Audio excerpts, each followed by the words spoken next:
Hi, my name is Jim Mandelin. I am a fully pardoned ex-convict, ex-gang member, recovered drug addict and alcoholic.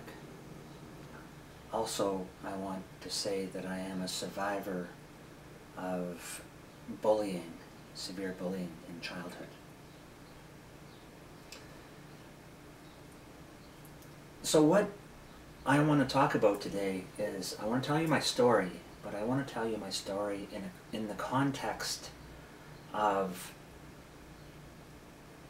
not just telling you my story and yeah, this is what happened to me, but in the context of how what happened to me in my childhood later created what I became, and how that can apply to many, many, many members of our society, if not all people. You know, the old saying of garbage in, garbage out, children learn, live what they learn, things like this. I mean, there are variable rules and regulations to this kind of things. You know, some kids that are really badly abused don't become criminals. There is a saying that goes, not all children that are abused become criminals, gang members, drug addicts, and such.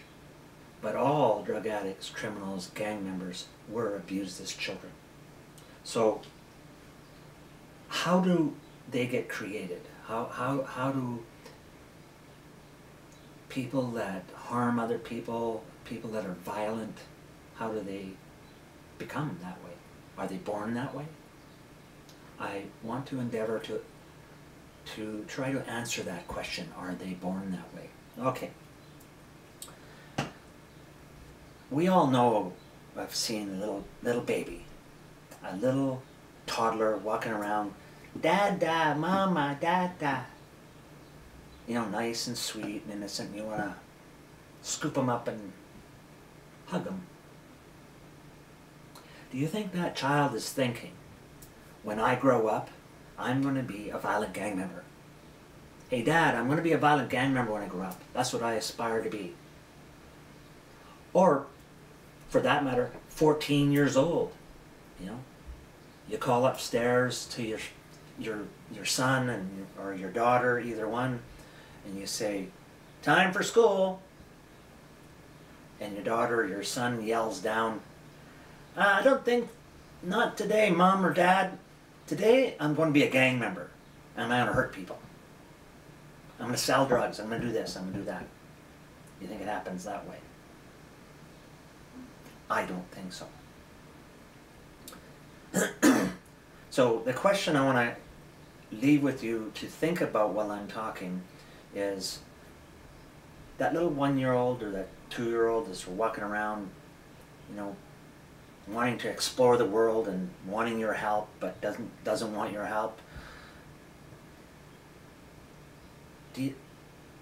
What happens to us when we're that small to make us become violent and gang members and criminals?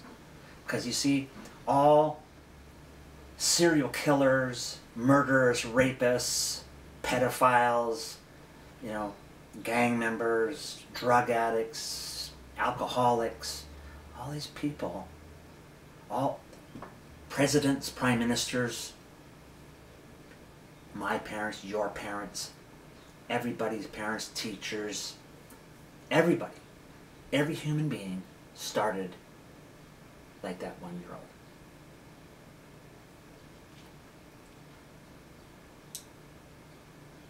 Well, this is my story, the story that happened to me. I'm just going to give you an overview of my story, the family dynamics and what was going on. In 1954, my father was 26 years old. And he had sex with a 14-year-old girl. A troubled girl, a street kid from the city of Calgary, alcoholic father, troubles in the family. And that girl, 14 years old, got pregnant. Now, if it would have been nowadays, my father would be in prison. But in those days, apparently, from what I understand, they had a choice. She's pregnant, to get married. Shotgun wedding. And so my father married this girl. This girl was pregnant with me. And that's how my life began.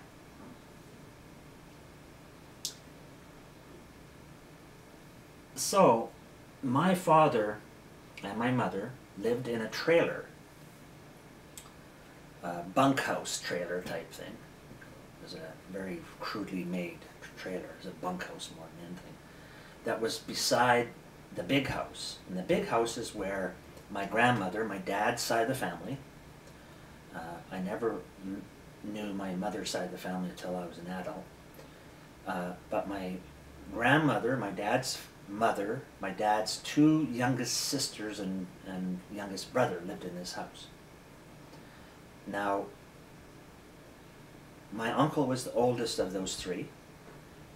My father was 7 years older than my uncle, or his youngest, that's his youngest brother. And my grandmother, she spoke Finnish. My family are Finnish and Sami, indigenous people of the northern Europe, the Sami people, the reindeer herders, and their